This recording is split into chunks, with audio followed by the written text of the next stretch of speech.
Hi everyone, it's Helen here and thank you for joining me for today's tutorial. So I have just released a handbag collection and this one was included in one of the TV shows. So I wanted to revamp this bag. Now this was a previous release from a couple of years ago. So we're going to give this one a nice makeover and an update. So this is the bag here. So this is the versatile backpack gift bag die set, and we're going to be making a lovely handbag version of this one. So I have this one here already made. So I've used some Kraft cardstock here with some distress ink in vintage photo and a brush just to get that distressed look. So this is a lovely little gift pack here, especially if you're making gifts for school and like teacher gifts and things. You can pop some lovely things in here, a gift card and some chocolate or some sweets, and you even have this lovely pocket that works. You can pop some things in there. So on the back of the die set it shows you how you can pop this together in all these different variations, how to make the buckles, how to make the pockets there as well. So many different ideas and ways that you can use this. So this is a very large die.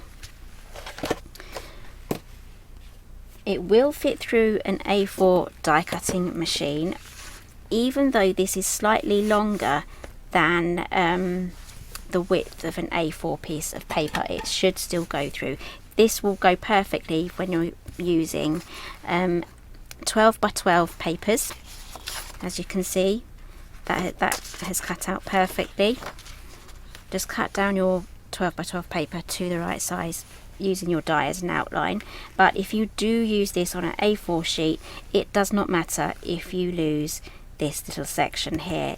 Just run it through as I've got it set up on this magnetic platform sheet.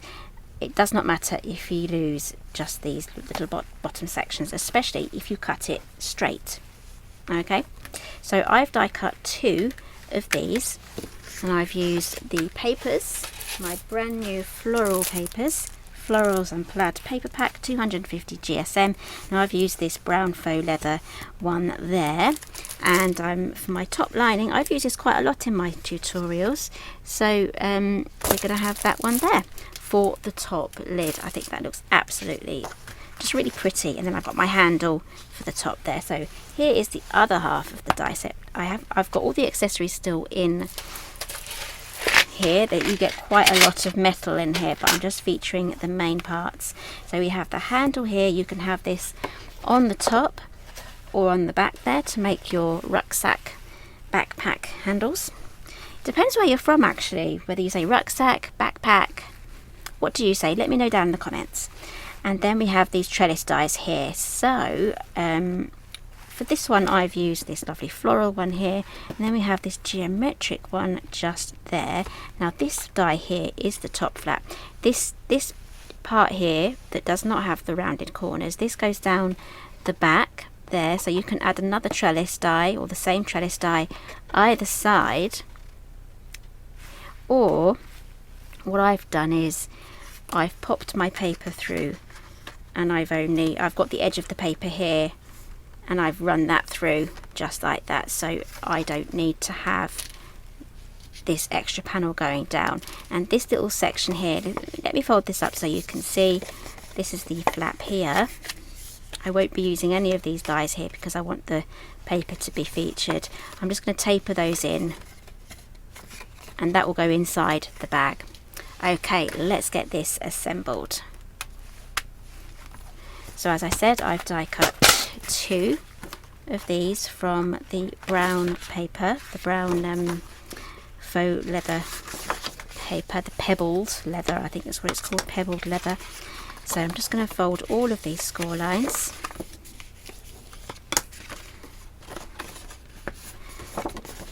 Again, all of these lines have been done for you, so there's no guesswork, calculating.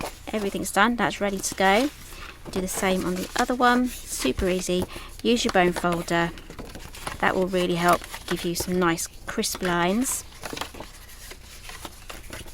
Whoop.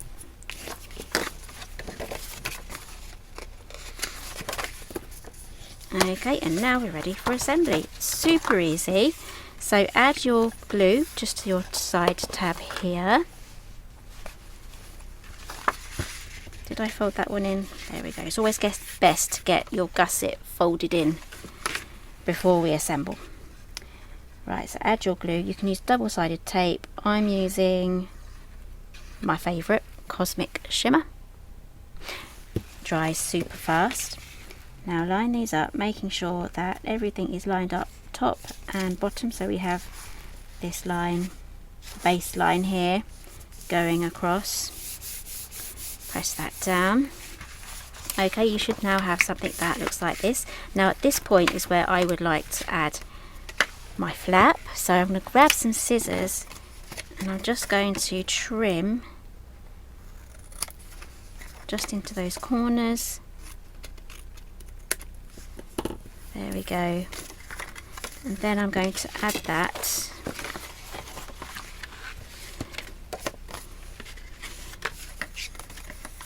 just to the inside there. It's up to you whether you want it here or whether you want it just there. I'm going to add it to the end here.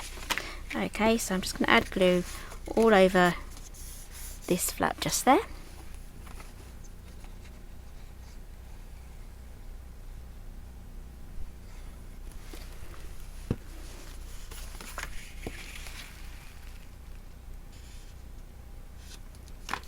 So I'm going up to the score line. I'm just pushing it down so I can just literally just see that score line. So it's perfectly lined up now. Press down. Okay, so what I'm going to do now is just going to fold this in, and I have this side tab here. Add my glue and then fold that over, and that should meet exactly. If you get any excess glue, just wipe that off. Press down.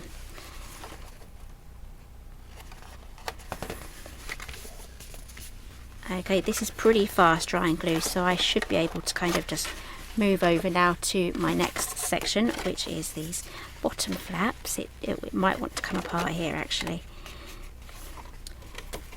Just fold those in, it should keep its shape. So I'm just going to add glue now just to these inner tabs. I'm being super quick, but do take your time in getting everything neat. So this is the front of the bag here. So I want this to be my last flap to go under. That will create a nice smooth line at the bottom. So this will be my first flap that gets folded in. Again, if you get any excess glue, just wipe that off. And then I'm just going to add around the perimeter and all over like that. So we have pretty much 4 layers of card or patterned cardstock here. That's going to be a nice super thick base, nice and sturdy. Okay, so there is the bottom of the bag. Okay, so I'm not actually going to create a backpack with this. This is going to be a top handled bag. So again, I've chosen my paper so that it repeats at the top there. It's broken up by this pattern paper, which aesthetically looking, it's quite attractive and nice. Okay, so we're going to be moving over now to some Velcro tabs. Now I love these slim ones. If you've been watching me a while, you know how much I love these. I'll do my best to find these and add them to the description box. I can't promise if I can find a US link, but I will do my best. Okay, if you manage to find one, just let me know and then I can add it to the description box. Now I like to cut these in half. I really do, because I don't need one that's massive for a start. These are quite big, and 2, it doubles the amount of tabs that I have. So this is 18 sets, you know, that doubles it. So I'm just going to add this now just to this section here.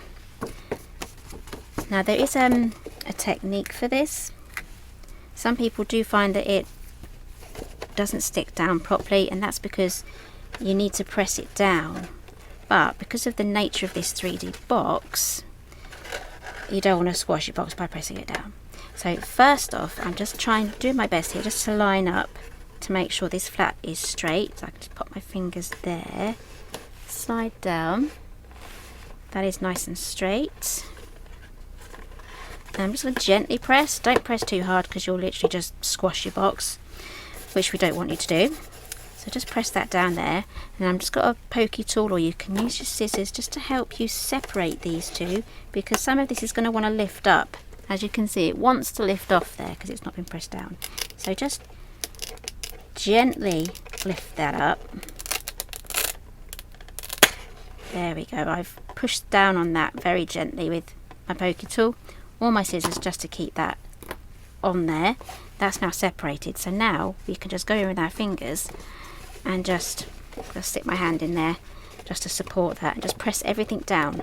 There we go. And now your Velcro tabs won't lift up or come off when you open and close this. Everything is there. Okay, and I think it does say leave for put it on for 10 minutes, and then it's stronger after 24 hours. So there is the basis of our bag, almost done. I need to make some more of these, I think, out of some of the other pretty papers. Let's set that aside. So moving on to the handle now. So we have 2 score lines here. We just fold those down.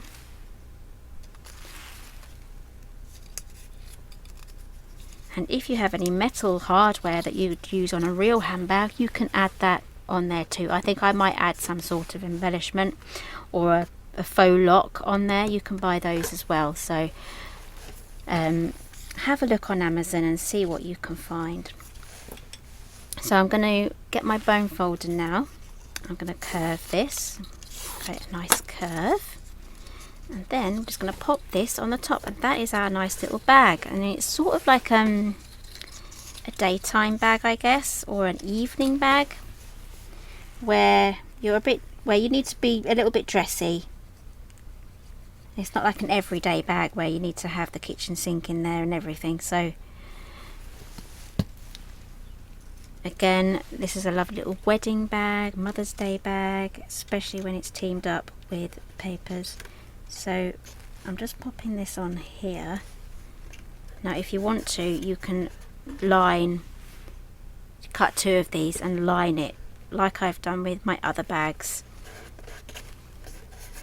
so you don't get the white patch on there.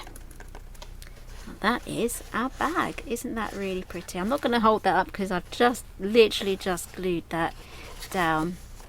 But that is our bag, and that will open up. You can pop in a whole ton of treats, and again, this is going to be absolutely perfect as the backpack as well, because you can have like a casual backpack. You can make this with for like a school themed as well. I know in the US it's coming up to the summer break. If it hasn't started already, I have no idea.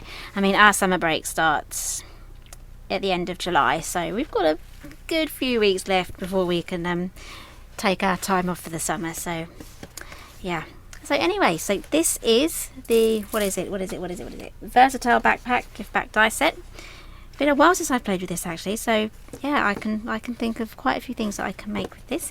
If you like this one, give me a thumbs up. Everything that I've used is listed down below, and I'll see you again in my next video.